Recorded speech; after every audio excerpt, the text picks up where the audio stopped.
Hi, it's Paul, and I want to welcome you to Persuasion 1 Frameworks. In this short video, I'm going to introduce you to the Persuasion 1 Framework, which is a series of specific steps you can take to persuade people.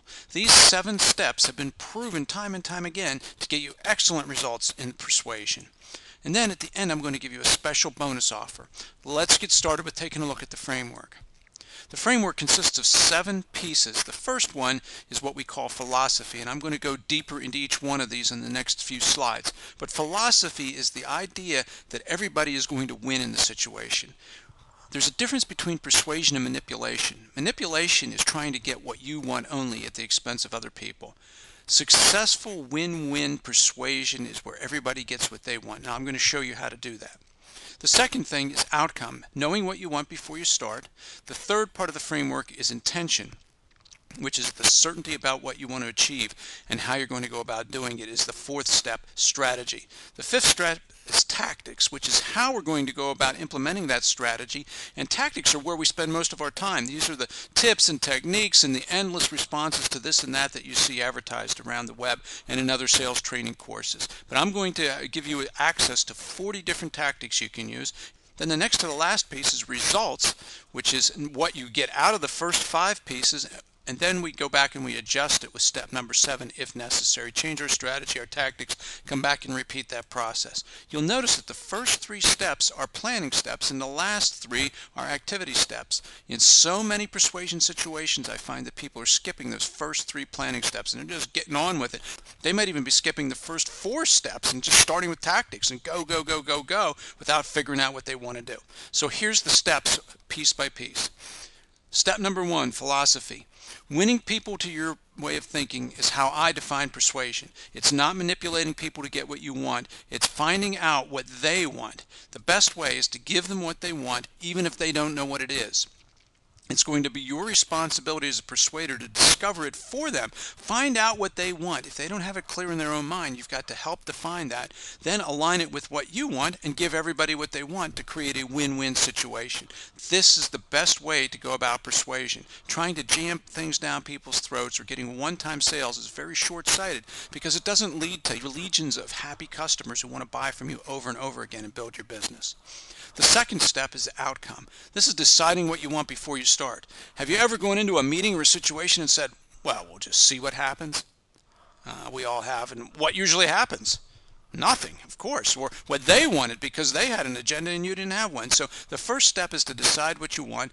How flexible can you be? What are your musts versus your needs? What things do you absolutely have to have in this situation versus what would you like to have? It doesn't mean you're going to impose your outcome on everybody because the solution should serve everybody. Now, a well-formed outcome consists of these things. I call it a SMART outcome. It's specific. We know exactly what we want. It's measurable. How are we going to know if we got there?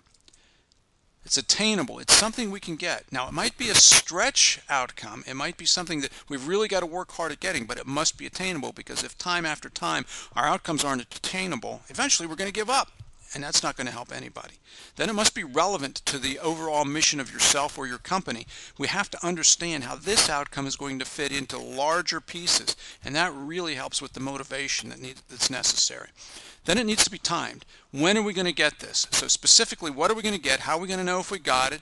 How does this fit into the overall goals of the organization? And when do we have to have it by? And you'll see in one of the final steps, we're going to need this outcome well defined like this. The more of these we have defined, the better the outcome is likely to be. Number 3, intention. This is the force of will that you're going to apply to the situation. This is a little hard to explain. It's easier to demonstrate. If we have a room of people and we tell them to boss each other around, it kind of demonstrates intention. It's not at all what I'm talking about, but it's the best exercise I've ever been able to find. What we want to do is have the intention that we're going to get this. This is what we are going to do. It's different than the outcome because it's applied to the outcome. Once we know what the outcome is, we can have the intention of getting it. It's the certainty of the outcome, and there's visualization and other techniques you can use to help with this, and we'll cover those in future videos. This creates flexibility, though, because once you are absolutely certain about what you want to get and that you are going to get it, then you'll try all kinds of different strategies and tactics to get it. Without this piece, I see so many persuasion endeavors fail because, oh, we'd like to have this, it would be nice to have it, but they're not absolutely certain that they're going to get it before they start. Number 4 is strategy. How are you going to go about getting the outcome? What steps are you going to take? What order are you going to take them in? Make a plan and work the plan.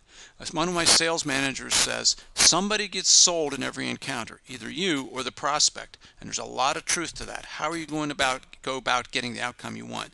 It's a step-by-step plan. Step number 1, 2, 3, 4, 5, 6, 7, 8, 9, 10. Maybe it's only one step. It doesn't matter, but you've got to have a plan as to how you're going to go about getting that outcome that you set up in step number 2. And then you wrap it all with intention. This is the thing that drives and glues everything together to get you the outcomes you want. Number 5 is tactics. This is the techniques that you're going to use to implement the strategies which will get you the outcomes. We spend most of our time studying this. We've got over 40 tactics that we can teach, and each one of them is useful in different situations. There's some master tactics that work in almost every situation, and then there's some very specific things that you can learn that will give you the slight edge when you need it. When you need that last little thing to push the deal over the edge, we've got it for you. They're organized into step-by-step frameworks, so they're easy to use. Now, they're less effective without the first 4 steps because sometimes people jump right to tactics. They don't stop. They don't come up with a philosophy and say everybody's going to win. They don't come up with an outcome where they know exactly what they want and how they're going to measure it. They don't have the intention, the absolute certainty, and they haven't developed a plan, and they just go right to the tactics and start persuading, start selling. They just go right to it without the first 4 steps. Philosophy, outcomes, intention, and strategy are key. Strong intention is going to get you better results every time than good tactics.